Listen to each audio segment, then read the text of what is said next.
Welcome to Spank Odds. Hey, Spanky here for Spank Odds. Thanks for coming around. Let's talk about game alerts. Game alerts, different alerts for the games, different than line alerts, which is alerts for different lines and limits.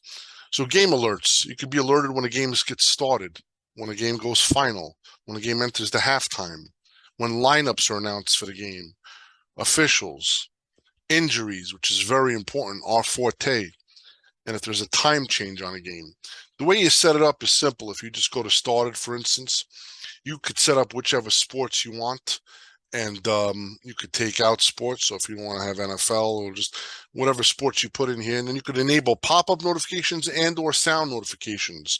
The pop-up notification, you can determine which quadrant the pop-up goes in.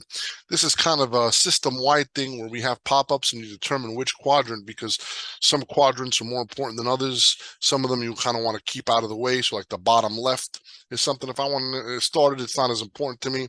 And then it'll come up here. Of course, top right or top left is I think more important real estate, which will kind of catch your eye a little bit more. You can set the number of seconds the pop-up will stay, of course.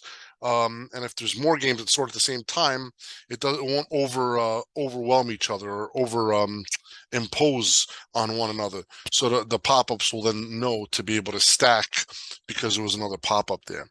Of course, if you're done with the pop-up, you could just X out of it, and you don't have to wait for the duration for the pop-up to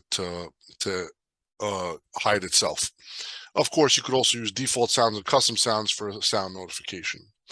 That's all about alerts. I appreciate it, and hopefully this can help you all become better bettors. Thanks so much for the time. Until next time.